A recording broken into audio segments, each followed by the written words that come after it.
일부러가 아니라고. 그럼 뭐야? 본능이야? 시어머니 무시하는 게 너에게는 본능이라는 거야? 너무 심하게 말씀하시는 거 아니에요? 소미도 나름 노력했어요. 노력? 말자는 아들을 믿을 수 없다는 표정으로 바라보았다. 내 아내가 나한테 어떻게 했는지 모르고 하는 소리야? 아니면 알면서도 모른 척 하는 거야?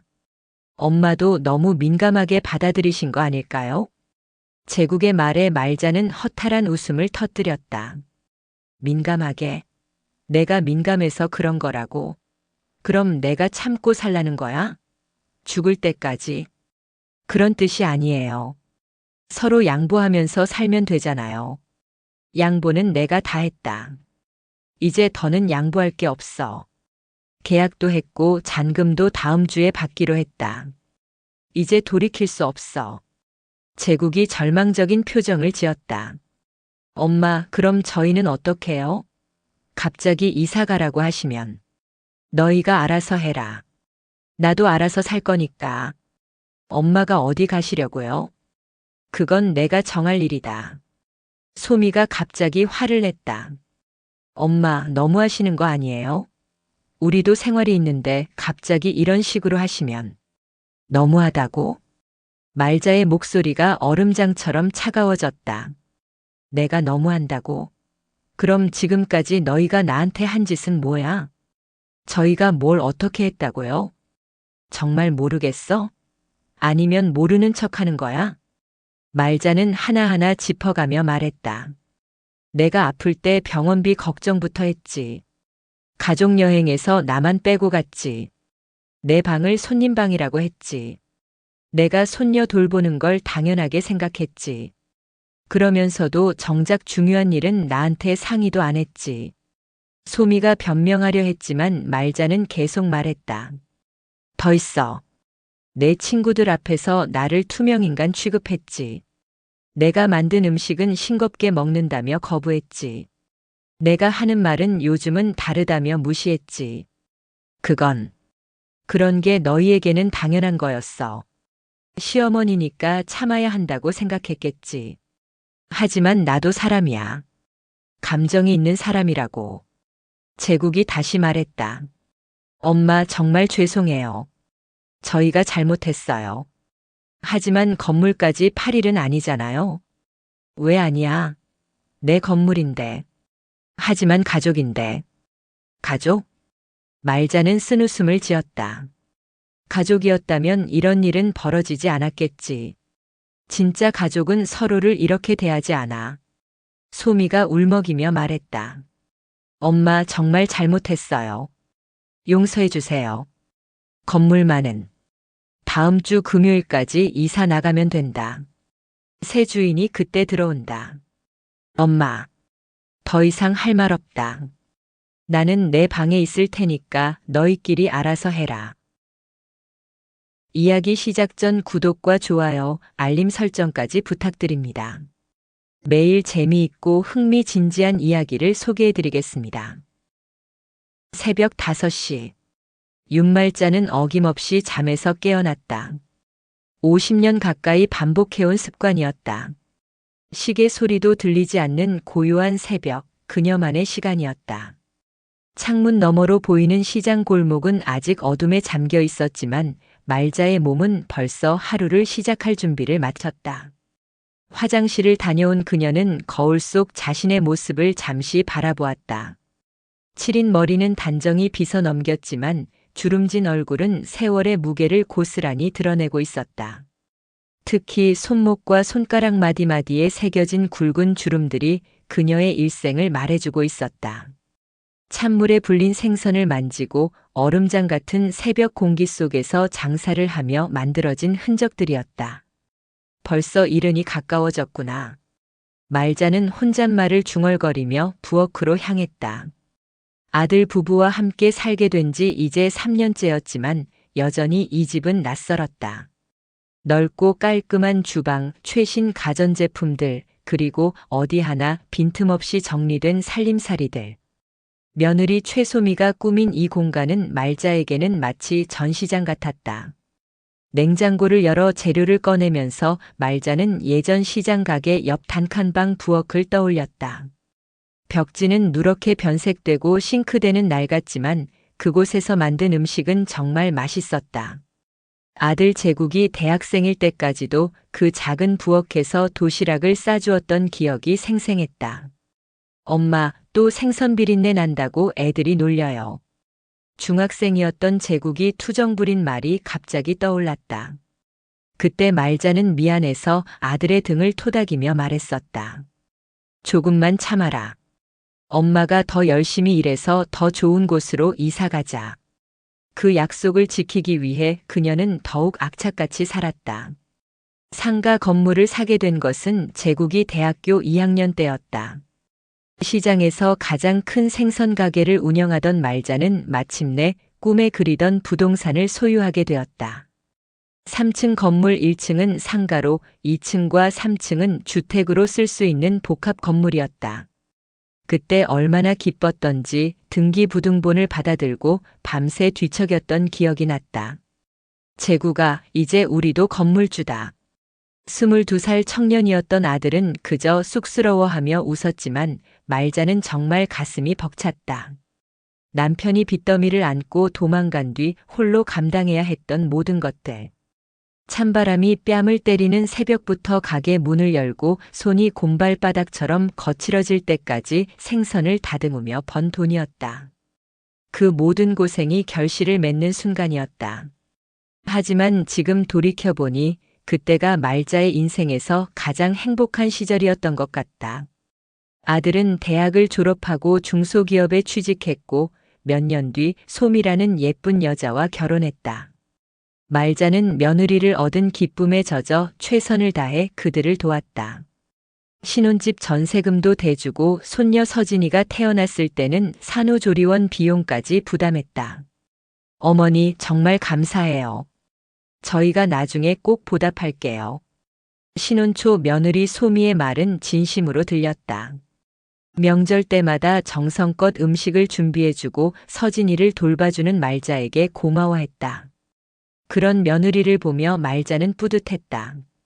아들이 좋은 사람을 만났구나 싶어서 마음이 놓였다. 그런데 언제부터였을까?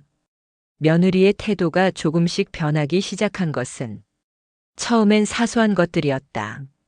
말자가 만든 음식에 대해 요즘은 건강을 생각해서 싱겁게 먹어요라고 말한다든지 손녀를 돌보는 방식에 대해 요즘 육아법은 달라요라며 간섭한다든지 말자는 그저 며느리가 더 좋은 방법을 아는 것이라 생각하며 물러났다.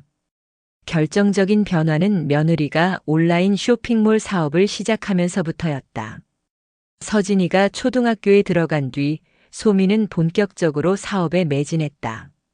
다행히 사업이 잘 되어서 수입이 늘었지만 동시에 며느리는 점점 바빠졌고 말자와 보내는 시간은 줄어들었다. 어머니, 죄송한데 서진이 좀 봐주실 수 있어요?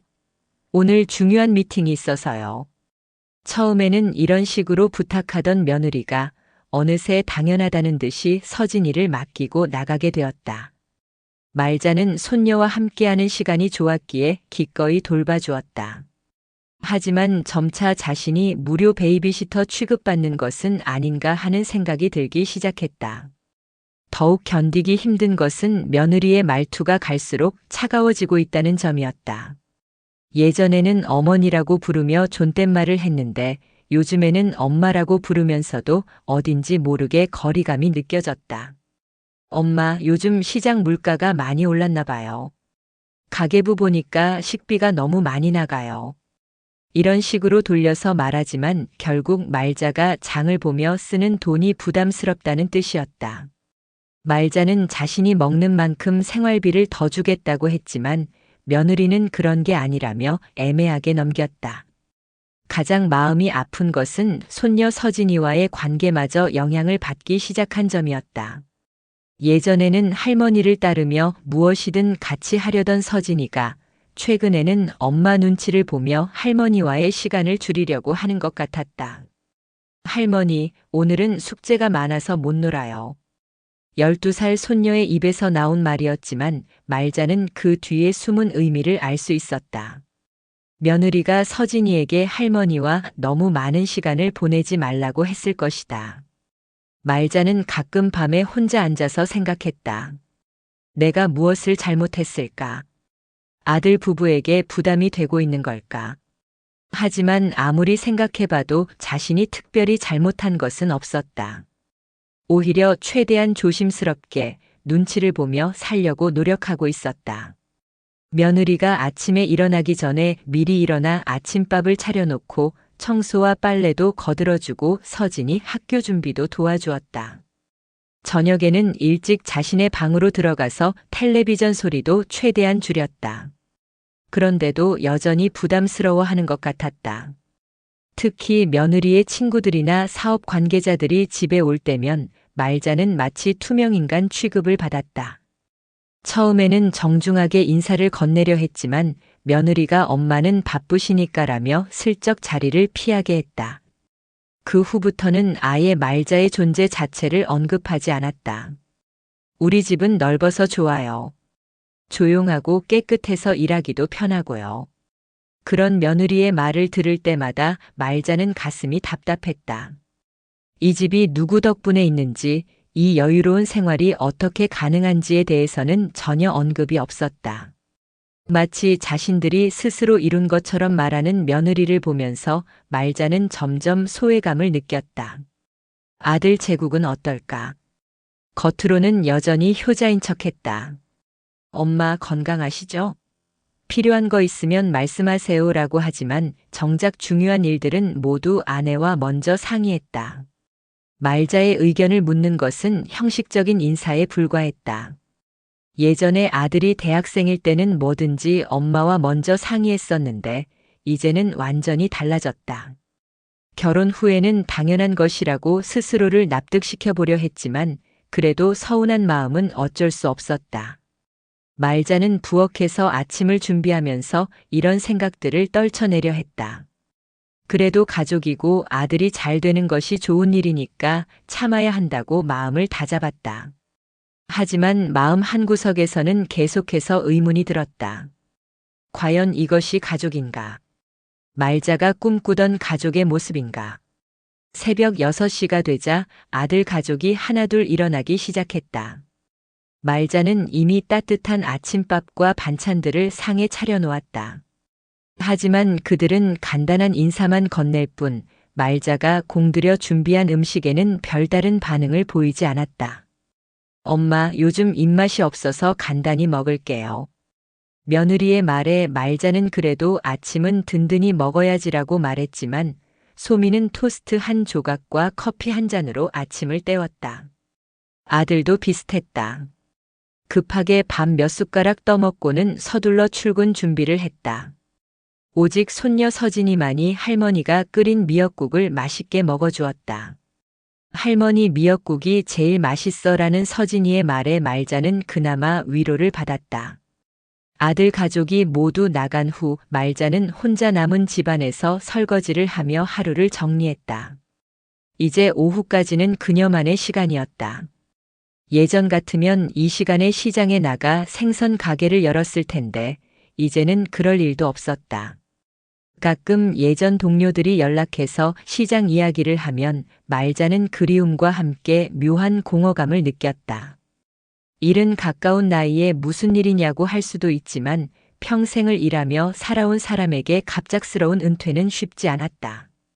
창문 너머로 보이는 시장 풍경을 바라보며 말자는 자신의 지난 삶을 돌아보았다. 과연 이 모든 희생과 노력이 의미가 있었을까? 아들을 키우고 가족을 위해 헌신한 세월들이 정말 값어치가 있었을까?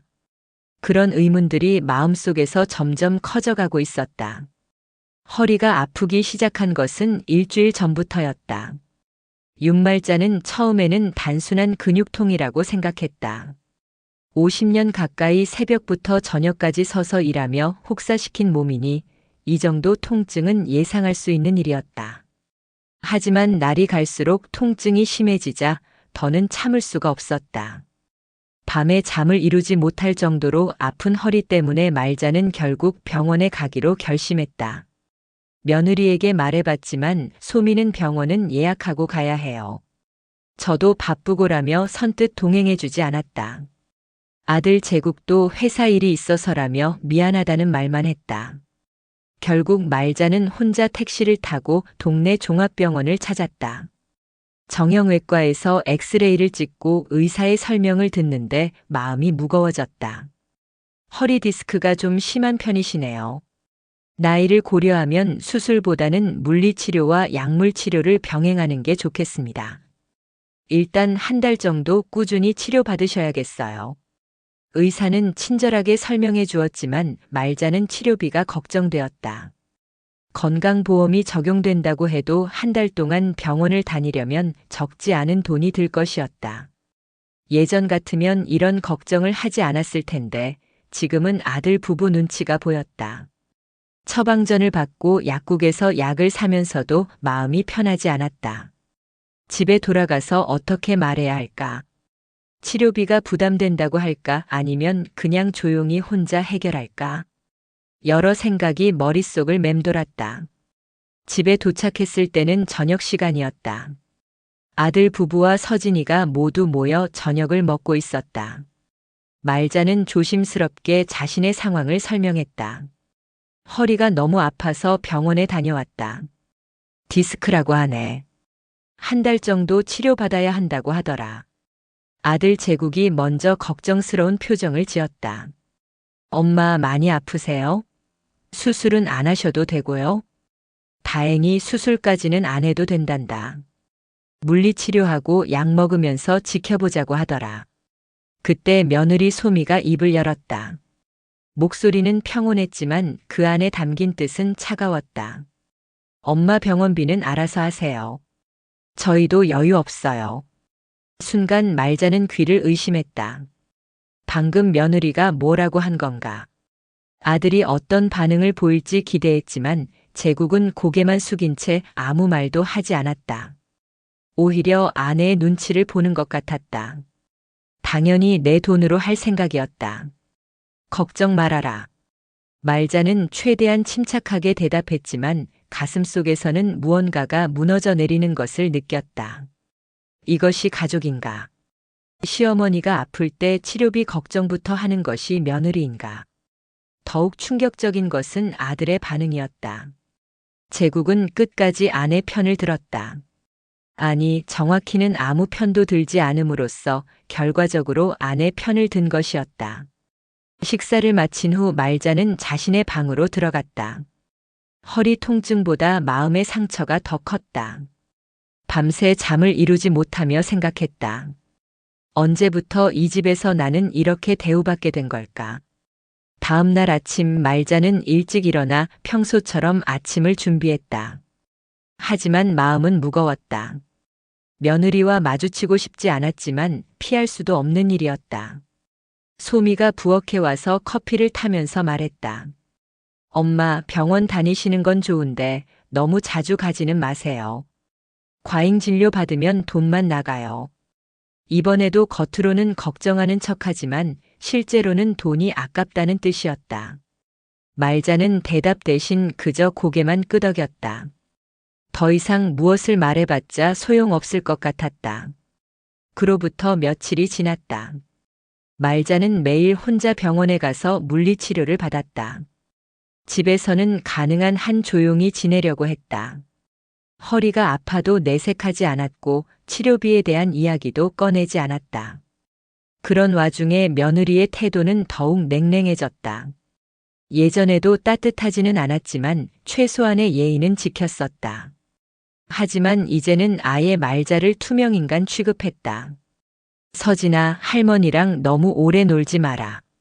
숙제도 해야지. 손녀 서진이가 말자와 함께 시간을 보내려 할 때마다 소미가 개입했다.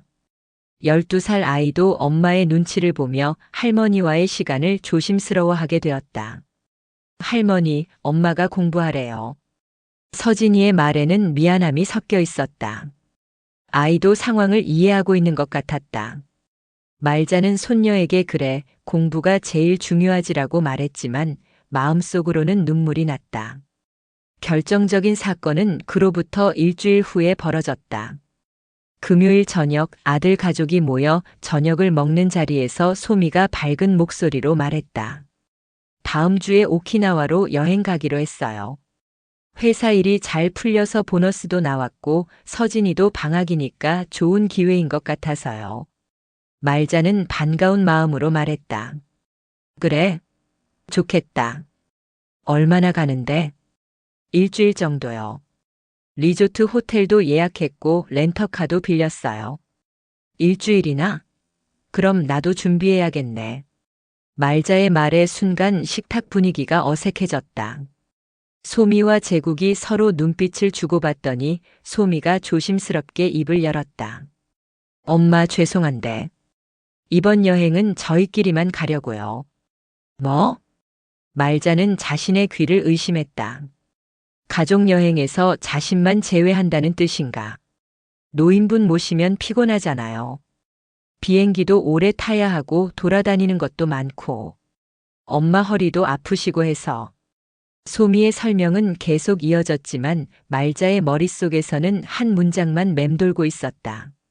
노인분 모시면 피곤하다. 그게 며느리가 시어머니를 보는 관점이었구나. 할머니도 같이 가면 안 돼? 그때 서진이가 울먹이는 목소리로 말했다. 아이만큼은 할머니를 진심으로 생각하고 있었다. 서진아, 할머니는 비행기 타면 힘들어.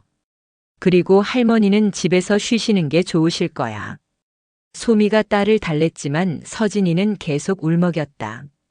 그래도 가족인데. 가족이라고 해서 항상 모든 걸 같이 해야 하는 건 아니야. 소미의 말에 말자는 더 이상 참을 수 없었다. 하지만 어린 손녀 앞에서 큰 소리를 낼 수도 없었다. 그저 조용히 말했다. 그래, 너희끼리 다녀와라. 나는 집에서 쉬고 있을게. 엄마가 이해해 주셔서 감사해요. 소미의 말에는 진짜 감사함보다는 안도감이 더 컸다. 마치 골치 아픈 문제가 해결되었다는 듯한 표정이었다. 아들 제국은 끝까지 아무 말도 하지 않았다. 아내의 결정에 묵묵히 따를 뿐이었다. 예전에 엄마 없으면 안 된다고 했던 그 아들이 어디 갔는지 모르겠다는 생각이 들었다. 그날 밤 말자는 잠들 수 없었다. 허리 통증 때문이 아니라 마음이 너무 아팠기 때문이었다. 침대에 누워 천장을 바라보며 지난 세월을 돌이켜보았다. 남편이 빚을 지고 도망간 후 혼자 아들을 키우며 얼마나 힘들었던가. 새벽 4시에 일어나서 시장에 나가고 밤늦게 집에 와서는 아들의 숙제를 봐주고 도시락을 준비했다. 손가락이 얼어서 감각이 없을 때도 있었고 감기가 걸려도 하루도 쉬지 않고 일했다. 그 모든 고생의 이유는 단 하나였다. 아들이 잘 되기를 바라는 마음. 좋은 대학에 보내고 좋은 직장에 취직시키고 좋은 사람과 결혼시키고 싶었다. 그 꿈이 모두 이루어졌다고 생각했는데 정작 자신은 이런 취급을 받게 되었다. 노인분 모시면 피곤하다. 며느리의 그 말이 계속 귓가에 맴돌았다. 자신이 언제부터 그런 존재가 되었을까? 가족이 아니라 부담스러운 늙은이가 된 것일까? 다음 날 아침 말자는 평소보다 더 일찍 일어났다. 마음이 복잡해서 잠을 이룰 수가 없었던 것이다. 부엌에서 아침을 준비하면서도 계속 생각에 잠겨 있었다. 며느리의 말이 맞는 것일까? 정말 자신이 가족의 짐이 된 것일까? 하지만 아무리 생각해봐도 이해할 수 없었다. 이 집도 여유로운 생활도 모두 말자가 평생 고생해서 만들어 놓은 것들이 아닌가? 아침 식사 시간에 가족들이 하나둘 나타났다. 여행 이야기로 들떠있는 소미와 제국, 그리고 여전히 할머니 걱정을 하는 서진이. 말자는 그 모습을 바라보며 묘한 기분을 느꼈다. 엄마, 여행 가는 동안 불편한 거 있으면 전화하세요.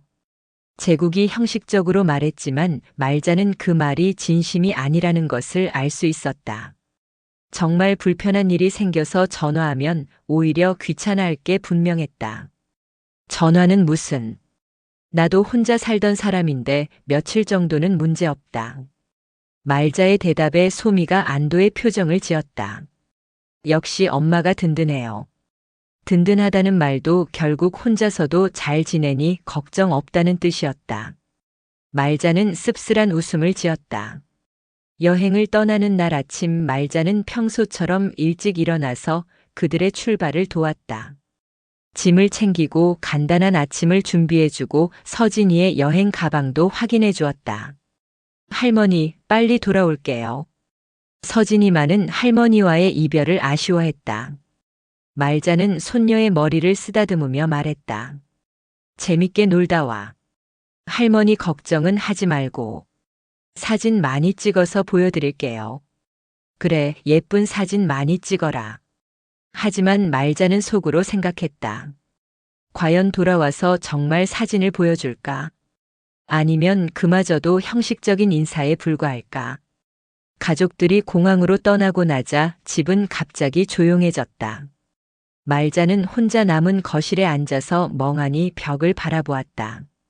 이 집에 이렇게 혼자 있는 것이 처음은 아니었지만 오늘은 유독 외로움이 컸다. 창밖을 내다보니 이웃집 가족들이 함께 나들이를 가는 모습이 보였다. 할머니, 부모, 아이들이 모두 함께 웃으며 걸어가는 모습이었다.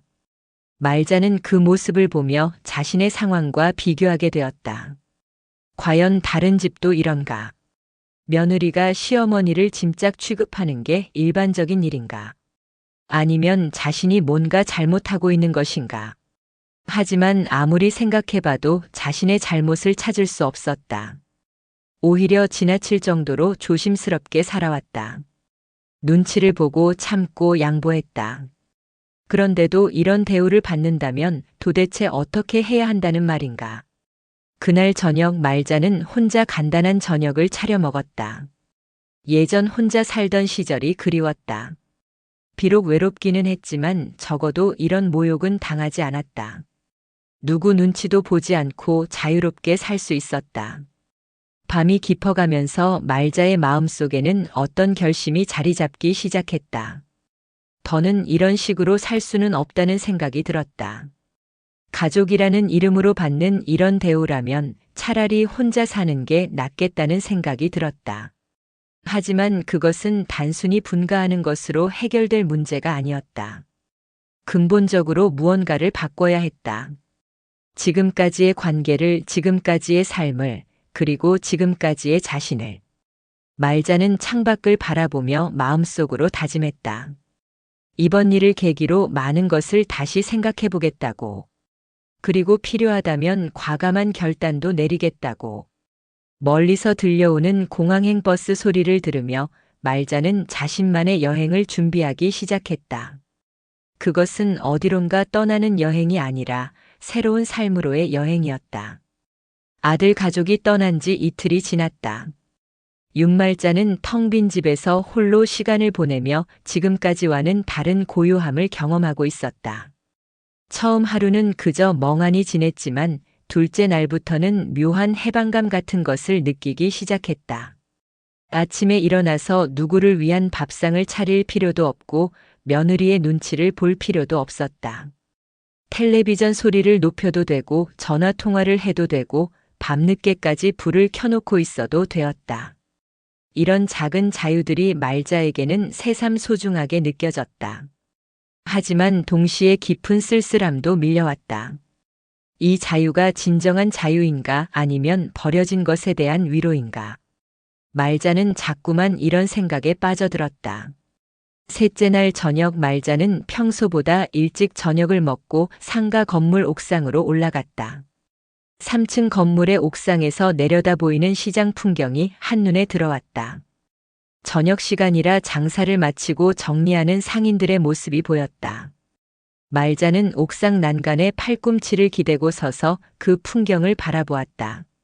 저기 어딘가에 자신이 수십 년간 서 있던 자리가 있었다. 새벽부터 저녁까지 생선을 다듬고 손님을 맞고 돈을 세던 그 자리. 지금은 다른 사람이 그 자리를 차지하고 있겠지만 말자에게는 여전히 생생한 기억의 공간이었다. 참 오래 살았네. 말자는 혼잣말을 중얼거렸다. 25의 홀어머니가 되어 지금까지 40여 년의 세월이 흘렀다. 그 긴 시간 동안 단 하루도 쉬지 않고 일했다. 명절에도 아파도 비가 와도 장사를 나갔다. 그 모든 노력의 결실이 바로 이 건물이었다. 처음 등기부등본을 받았을 때의 기쁨이 아직도 생생했다. 드디어 내 땅, 내 건물이 생겼다. 그때는 정말 세상을 다 가진 것 같았다. 하지만 지금 생각해보니 그 기쁨은 착각이었을지도 모른다. 건물주가 되었다고 해서 삶이 편해진 것도 아니고 행복해진 것도 아니었다. 오히려 더 복잡한 문제들이 생겼다. 아들 부부와 함께 살기 시작한 것도 이 건물 때문이었다. 엄마, 혼자 사시면 위험해요. 우리가 모셔야죠 라고 했지만 속내는 달랐다. 건물의 임대 수입과 관리를 맡고 싶었던 것이다. 처음에는 그런 계산을 모르고 고마워했다. 아들이 자신을 생각해준다고, 며느리가 시어머니를 받아들여준다고 감동했다. 하지만 시간이 지나면서 진실이 드러났다. 그들에게 말자는 건물의 부속물일 뿐이었다. 바람이 불어와 말자의 머리카락을 흩어놓았다. 그녀는 손으로 머리를 정리하며 멀리 보이는 산을 바라보았다. 저 산 너머에는 어떤 세상이 있을까? 자신이 아직 보지 못한, 경험하지 못한 세상이. 나는 지금까지 뭘 위해 살아왔을까? 이 질문은 며칠 전부터 계속 말자의 마음속에 맴돌고 있었다. 아들을 위해서? 가족을 위해서? 그런데 정작 그 아들과 가족은 자신을 어떻게 대하고 있는가? 말자는 주머니에서 휴대폰을 꺼내 시간을 확인했다. 저녁 8시. 오키나와는 한국과 시차가 없으니 가족들도 저녁 시간일 것이다. 혹시 안부 전화라도 올까 싶었지만 휴대폰은 조용했다. 첫날에는 서진이가 짧게 안부 문자를 보내왔었다. 할머니 안녕하세요. 여기 너무 예뻐요. 그것뿐이었다. 아들이나 며느리로부터는 아무 연락이 없었다. 말자는 휴대폰을 다시 주머니에 넣고 시장을 내려다보았다. 이제 대부분의 가게들이 문을 닫고 있었다. 하루 장사를 마친 상인들이 하나둘씩 집으로 돌아가는 모습이 보였다. 예전에는 저 사람들 중 하나였다. 하루 종일 일하고 지쳐서 집에 돌아가는 상인. 그런데 지금은 그들을 위해서 내려다보는 건물주. 겉으로 보기에는 신분이 올라간 것 같지만 정작 마음은 더 외로워졌다. 장사할 때는 비록 힘들었지만 보람이 있었다. 손님들과 대화하고 동료 상인들과 정보를 나누고 매일매일 작은 성취감을 느낄 수 있었다. 오늘 얼마를 벌었는지, 어떤 손님이 단골이 되었는지 그런 것들이 삶의 활력이었다. 하지만 지금은 임대료는 자동으로 들어오고 관리는 아들이 맡아서 하고 자신은 그저 앉아서 받기만 하는 존재가 되었다. 경제적으로는 여유로워졌지만 정신적으로는 더 가난해진 기분이었다. 말자는 난간에서 몸을 돌려 건물 안쪽을 바라보았다. 1층 상가들에는 아직 불이 켜져 있었다. 치킨집, 분식점, 미용실, 편의점. 모두 열심히 장사하고 있었다. 말자도 예전에는 저런 모습이었는데 내가 이 건물을 물려주느니 차라리 불태워버리겠다. 갑자기 이런 생각이 떠올랐다. 처음에는 그저 화가 나서 한 생각이었지만 계속 생각해보니 전혀 불가능한 일도 아니었다. 이 건물은 분명히 자신의 소유이고 자신이 어떻게 처분하든 자유였다. 물론 불태울 수는 없다. 그건 범죄 행위이고 다른 사람들에게 피해를 줄 수도 있다. 하지만 매각할 수는 있다. 자신의 소유인 이상 팔 권리도 자신에게 있다. 그래, 팔아버리자. 말자는 중얼거리면서 자신도 놀랐다. 정말로 그런 생각을 하고 있는 자신이 신기했다. 며칠 전만 해도 상상할 수 없었던 일이었다. 하지만 지금은 달랐다. 아들 가족의 태도를 보고 나니 더는 참을 수 없었다. 자신을 짐짝 취급하는 사람들에게 왜 이런 재산을 물려줘야 하나? 그들이 진정 가족이라면 모를까, 지금 상태로는 그냥 이용만 당하는 것 아닌가? 말자는 옥상에서 1시간 넘게 서 있었다.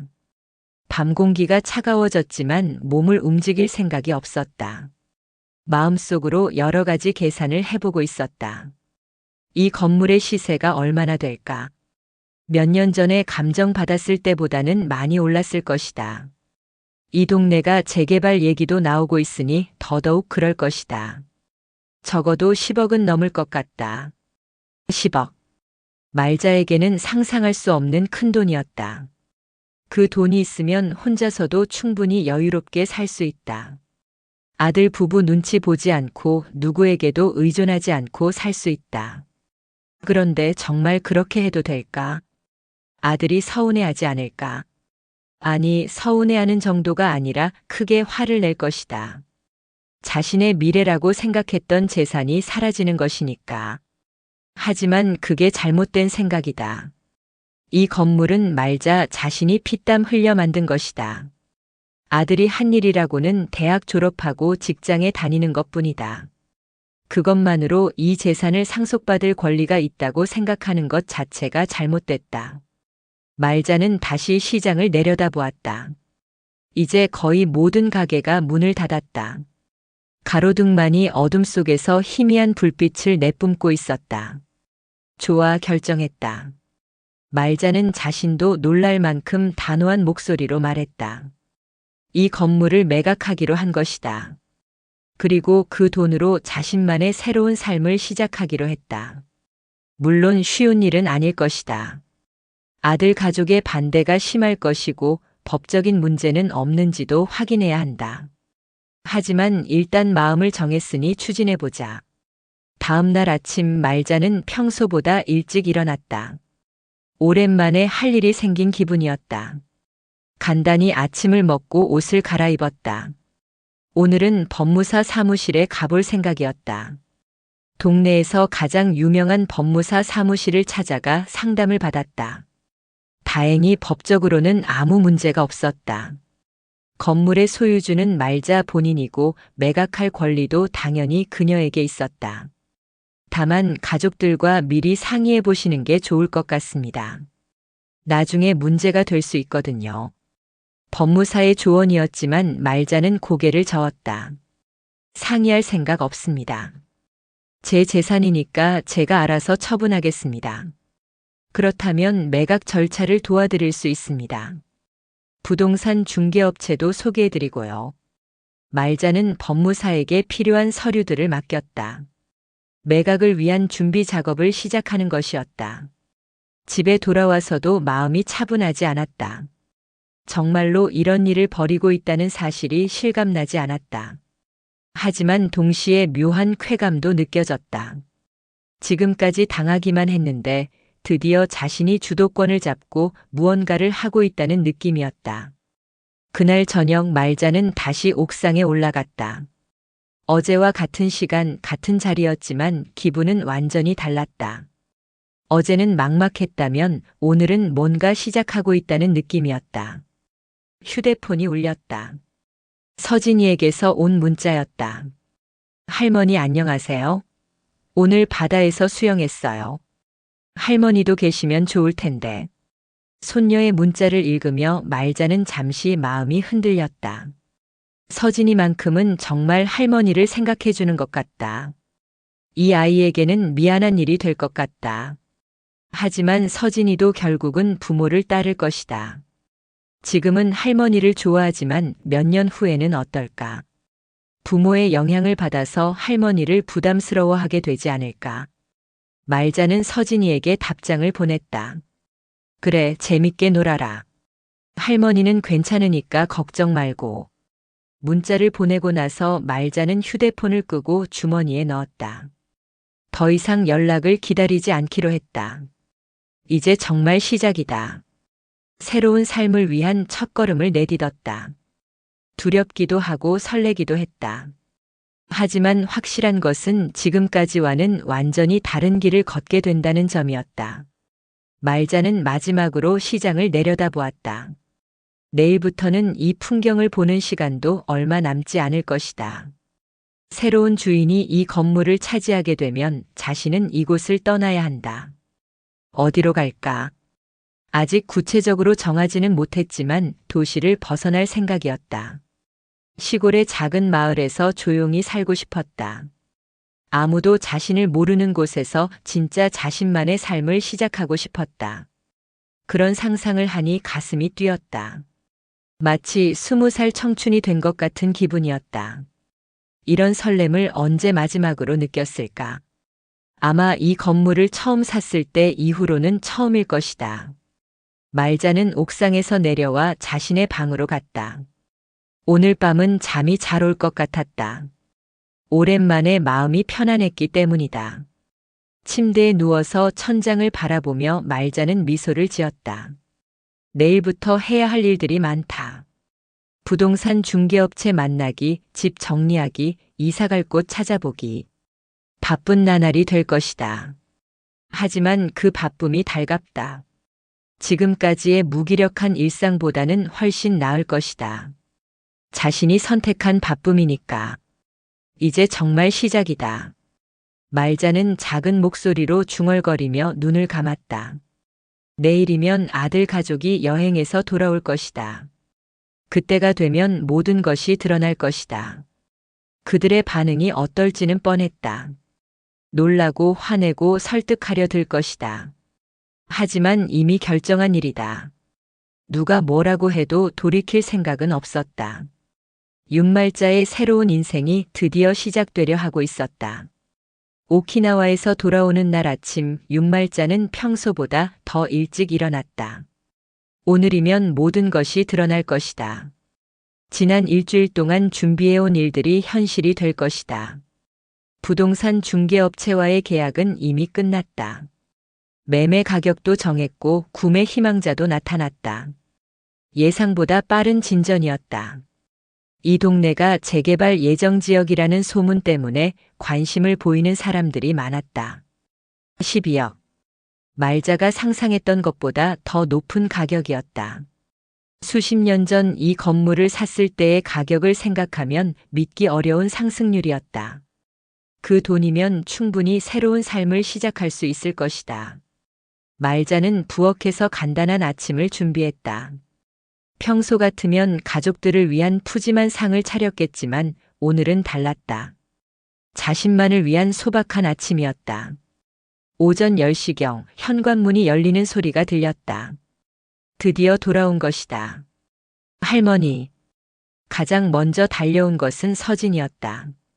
일주일 만에 보는 손녀는 한층 까맣게 탔지만 건강해 보였다. 할머니 보고 싶었어요. 선물도 사왔어요. 서진이가 할머니에게 매달리는 모습을 보며 말자는 잠시 마음이 흔들렸다.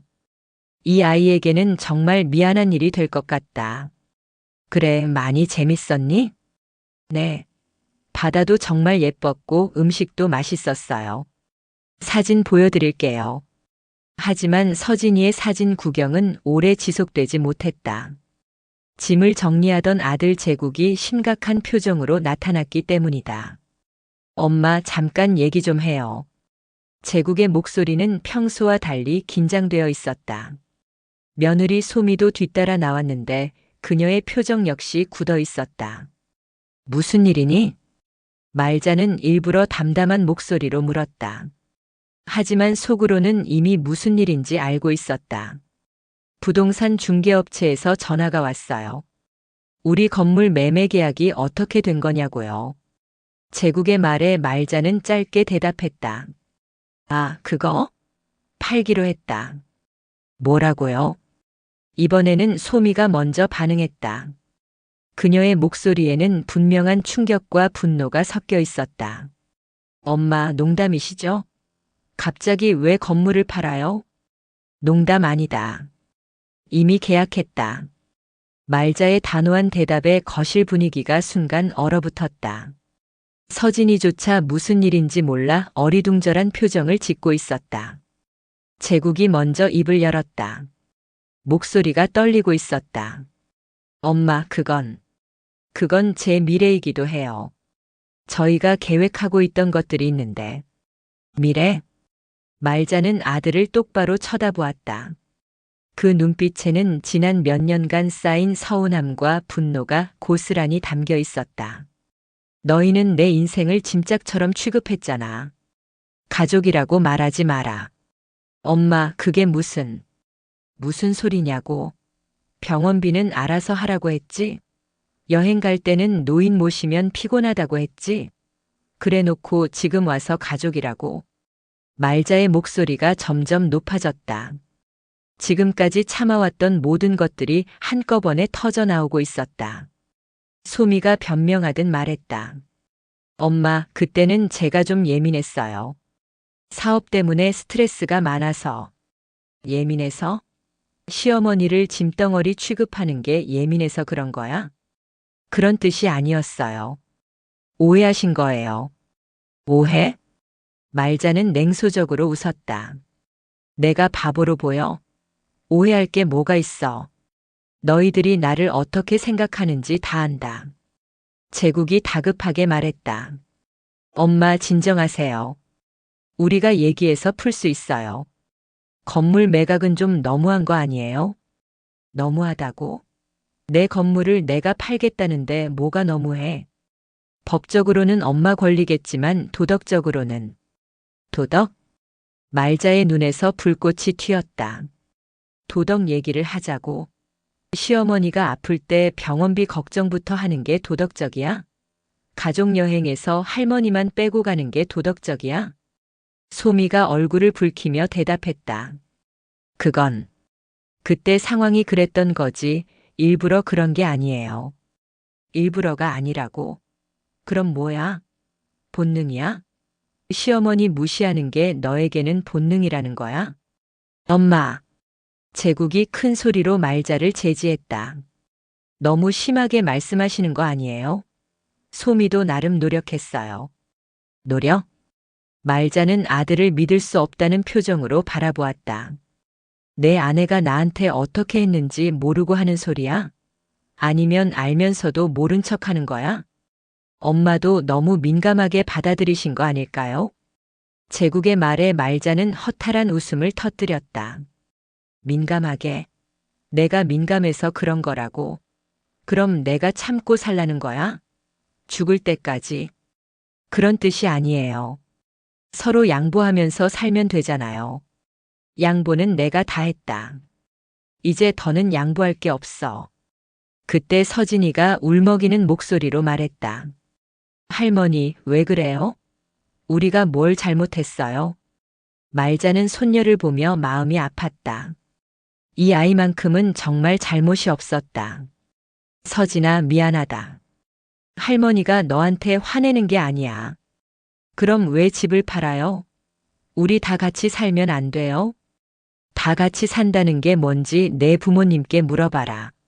소미가 다시 말했다. 엄마, 정말 오해해요. 저희도 엄마를 모시고 살고 싶어요. 앞으로 더 잘할게요. 더 잘하겠다고? 지금까지는 못했다는 얘기네. 그게 아니라. 됐다. 이미 늦었어. 말자는 단호하게 말했다. 계약도 했고 잔금도 다음 주에 받기로 했다. 이제 돌이킬 수 없어. 제국이 절망적인 표정을 지었다. 엄마, 그럼 저희는 어떡해요? 갑자기 이사 가라고 하시면. 너희가 알아서 해라. 나도 알아서 살 거니까. 엄마가 어디 가시려고요? 그건 내가 정할 일이다.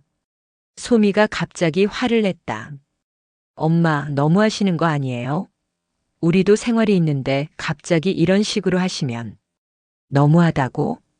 말자의 목소리가 얼음장처럼 차가워졌다. 내가 너무한다고? 그럼 지금까지 너희가 나한테 한 짓은 뭐야? 저희가 뭘 어떻게 했다고요? 정말 모르겠어? 아니면 모르는 척 하는 거야? 말자는 하나하나 짚어가며 말했다. 내가 아플 때 병원비 걱정부터 했지. 가족여행에서 나만 빼고 갔지. 내 방을 손님 방이라고 했지. 내가 손녀 돌보는 걸 당연하게 생각했지. 그러면서도 정작 중요한 일은 나한테 상의도 안 했지. 소미가 변명하려 했지만 말자는 계속 말했다. 더 있어. 내 친구들 앞에서 나를 투명인간 취급했지. 내가 만든 음식은 싱겁게 먹는다며 거부했지. 내가 하는 말은 요즘은 다르다며 무시했지. 그런 게 너희에게는 당연한 거였어. 시어머니니까 참아야 한다고 생각했겠지. 하지만 나도 사람이야. 감정이 있는 사람이라고. 제국이 다시 말했다. 엄마 정말 죄송해요. 저희가 잘못했어요. 하지만 건물까지 팔 일은 아니잖아요. 왜 아니야? 내 건물인데. 하지만 가족인데. 가족? 말자는 쓴웃음을 지었다. 가족이었다면 이런 일은 벌어지지 않았겠지. 진짜 가족은 서로를 이렇게 대하지 않아. 소미가 울먹이며 말했다. 엄마 정말 잘못했어요. 용서해 주세요. 건물만은. 용서? 말자는 며느리를 똑바로 바라보았다. 용서해달라고? 그럼 진심으로 잘못했다고 생각하는 거야? 네, 정말 잘못했어요. 그럼 내가 언제부터 서운했는지 말해봐. 그게. 소미는 대답하지 못했다. 정확히 알지 못했기 때문이었다. 모르지. 왜냐하면 관심이 없었으니까. 내 기분 따위는 신경 쓰지 않았으니까. 관심 없었던 게 아니에요. 그럼 뭐야? 알면서도 모른 척한 거야? 그게 더 나쁜 거 아냐? 말자는 더 이상 말하고 싶지 않았다. 이미 결정한 일이고 바꿀 생각도 없었다. 됐다. 더 이상 말해봐야 소용없어. 이미 늦었다고 했잖아. 제국이 마지막으로 애원했다. 엄마 제발요. 한 번만 더 기회를 주세요. 기회는 이미 많이 줬다. 너희가 놓쳤을 뿐이야. 그때 서진이가 할머니에게 매달렸다. 할머니 가지 마세요. 서진이가 잘못했어요. 앞으로 더 착하게 할게요. 말자는 손녀를 꼭 안아주었다. 서진아, 내가 잘못한 게 아니야. 할머니가 가는 것도 너 때문이 아니고. 그럼 왜요? 할머니도 할머니만의 삶을 살아야 해. 이해할 수 있지? 12살 아이가 이해하기에는 너무 복잡한 문제였다.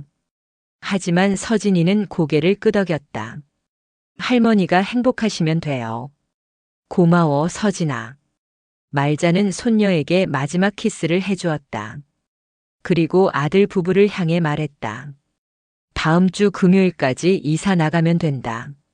새 주인이 그때 들어온다. 엄마, 더 이상 할 말 없다. 나는 내 방에 있을 테니까 너희끼리 알아서 해라. 말자는 돌아서서 자신의 방으로 들어갔다. 문을 닫고 나서야 다리에 힘이 풀렸다. 벌벌 떨리는 손으로 침대에 앉았다. 드디어 해냈다. 말로만 하던 것을 실행에 옮겼다. 이제 정말로 돌이킬 수 없다. 거실에서는 아직도 아들 부부의 대화 소리가 들렸다.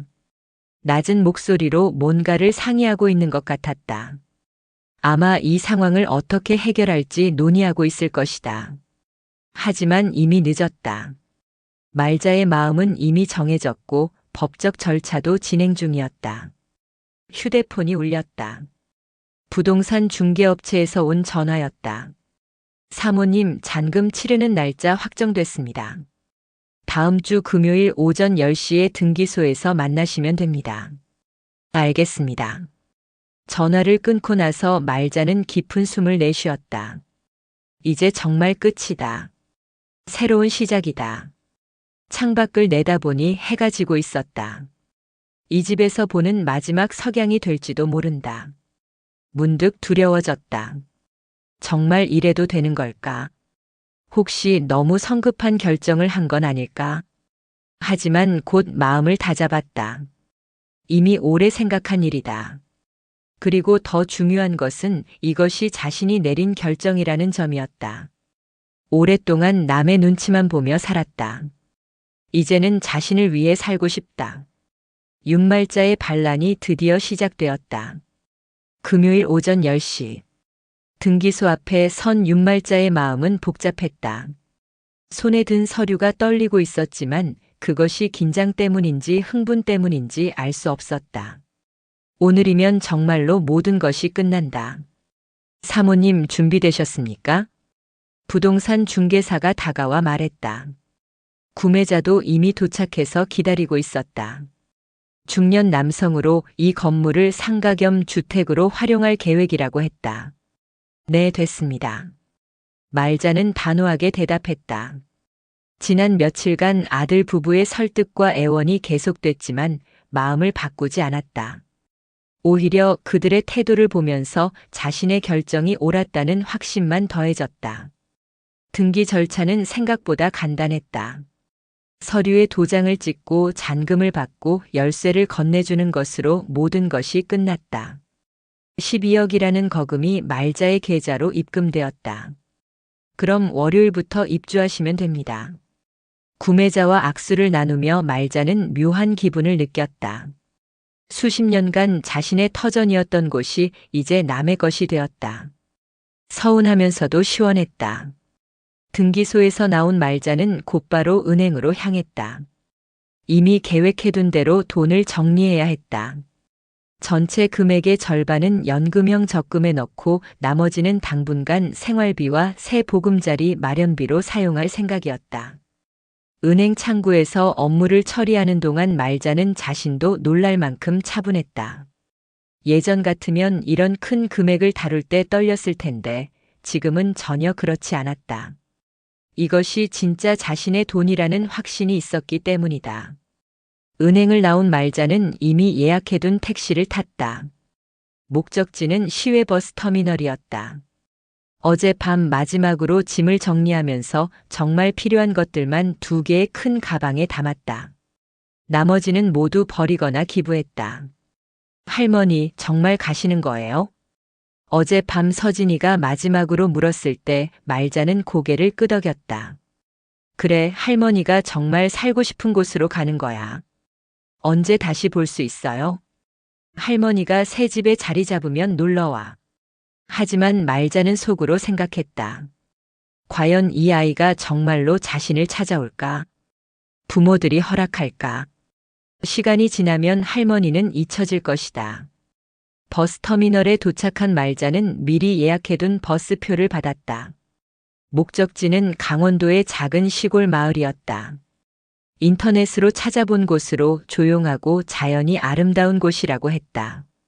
버스에 몸을 맡기고 창밖을 바라보니 도시의 풍경이 빠르게 지나갔다. 말자는 자신이 살아온 곳들을 생각했다. 어린 시절을 보낸 시골 마을, 결혼해서 살았던 달동네, 혼자서 아들을 키우며 살았던 단칸방, 그리고 마지막으로 아들 부부와 함께 살았던 그 건물까지. 각각의 장소에는 추억이 있었다. 좋은 기억도 있고 나쁜 기억도 있었다. 하지만 이제는 모두 과거가 되었다. 앞으로는 새로운 곳에서 새로운 기억을 만들어야 한다. 버스가 도시를 벗어나자 풍경이 달라졌다. 높은 건물들이 사라지고 산과 들이 펼쳐졌다. 말자는 그 풍경을 보며 마음이 편해지는 것을 느꼈다. 언제부터였을까 이런 자연을 그리워하게 된 것은.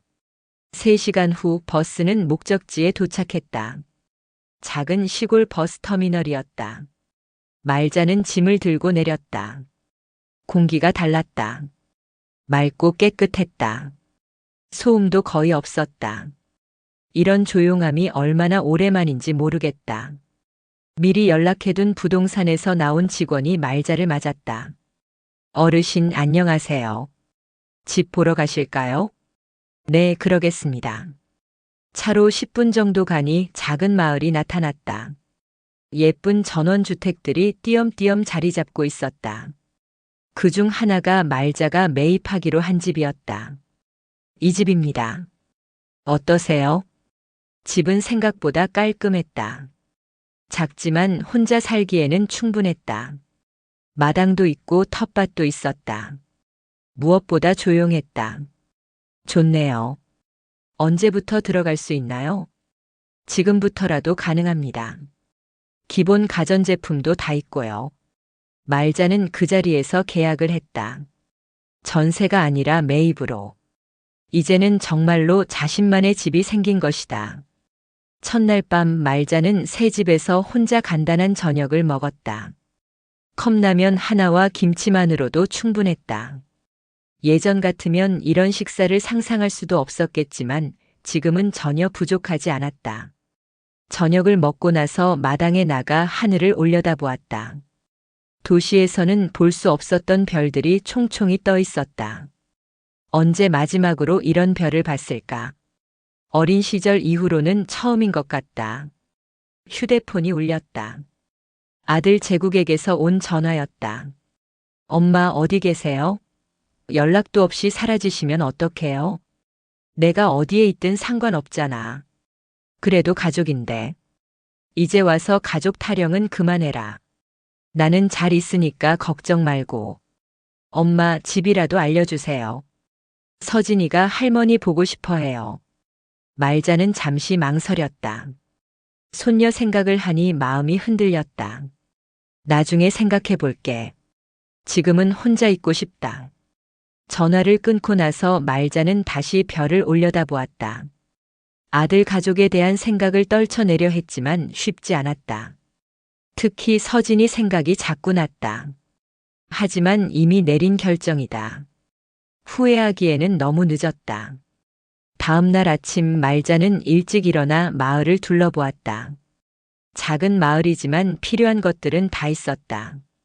작은 마트, 병원, 은행, 그리고 시장도 있었다.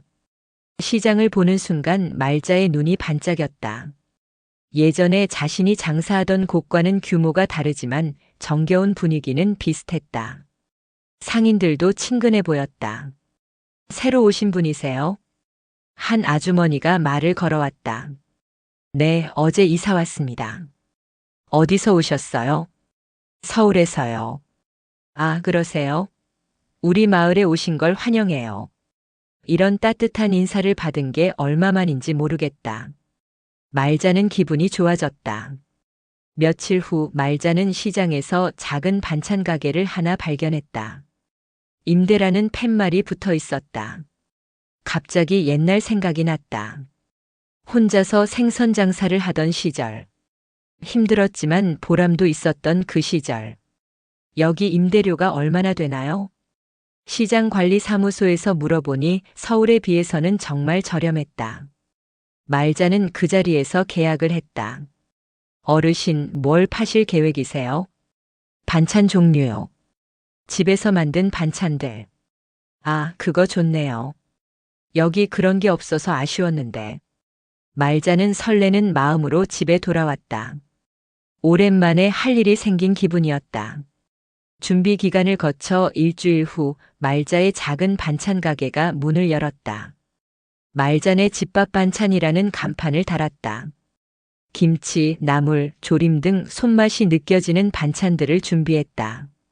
첫날부터 반응이 좋았다. 와, 이 김치 정말 맛있네요. 어떻게 만드세요? 엄마 손맛 같아요. 오랜만에 이런 반찬 먹어봐요. 이런 말을 들을 때마다 말자는 뿌듯했다. 누군가에게 도움이 되고 있다는 느낌이었다. 예전 아들 가족에게서는 느낄 수 없었던 감정이었다. 가게를 운영하면서 말자는 점점 이 마을에 적응해 갔다. 단골 손님들도 생기고 다른 상인들과도 친해졌다. 무엇보다 자신이 필요한 사람이라는 느낌을 받을 수 있었다. 어느 날 저녁 가게 정리를 마치고 집에 돌아온 말자는 마당에서 텃밭을 가꾸고 있었다. 상추, 깻잎, 고추 등을 심어 놓았는데 제법 자라고 있었다. 휴대폰이 울렸다. 이번에는 서진이었다. 할머니. 서진아. 어떻게 지내니? 할머니가 너무 보고 싶어요. 어디 계세요? 말자는 망설였다. 손녀의 목소리를 들으니 마음이 약해졌다. 할머니는 할머니만의 집에서 잘 살고 있어. 사진 보내주세요. 제가 가서 놀고 싶어요. 그래, 사진 찍어서 보내줄게. 전화를 끊고 나서 말자는 집 주변 사진을 찍어 서진이에게 보냈다. 예쁜 집, 텃밭, 그리고 가게 사진도 함께. 곧 서진이에게서 답장이 왔다. 와, 할머니 집 정말 예뻐요. 언제 놀러 갈 수 있어요? 말자는 잠시 생각했다가 답장을 보냈다. 할머니가 좀 더 정리되면 놀러와. 그때까지 기다려줄래? 네, 꼭 갈게요. 서진이의 답장을 보며 말자는 미소를 지었다. 이 아이만큼은 정말 자신을 생각해 주는 것 같다. 한 달이 지났다. 말자는 완전히 이 마을의 사람이 되어 있었다. 가게 단골들과는 마치 오래된 친구처럼 지냈고 이웃들과도 정겨운 인사를 나눴다. 무엇보다 마음이 편했다. 누구 눈치도 보지 않고 자신이 하고 싶은 대로 할 수 있었다.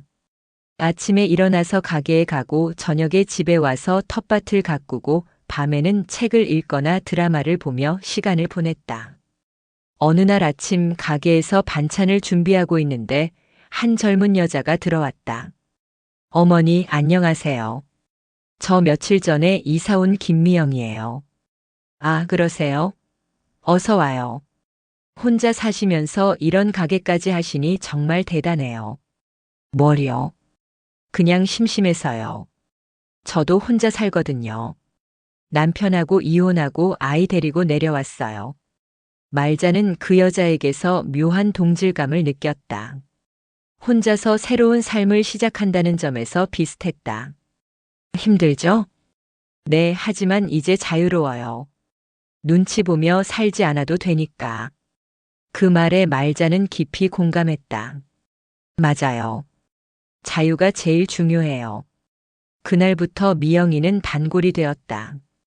가끔 저녁에 함께 차를 마시며 서로의 이야기를 나누기도 했다. 오랜만에 진짜 친구 같은 사람이 생긴 기분이었다. 2달째 되던 어느 날 아들 제국이 갑자기 찾아왔다. 어떻게 주소를 알았는지는 모르겠지만 가게에 나타났다. 엄마, 어떻게 여기를? 서진이가 보여준 사진을 보고 찾아왔어요. 주변에 물어보니까 금방 알 수 있더라고요. 제국은 말자의 가게를 둘러보더니 놀란 표정을 지었다. 엄마, 이게 뭐예요? 장사를 또 시작하신 거예요?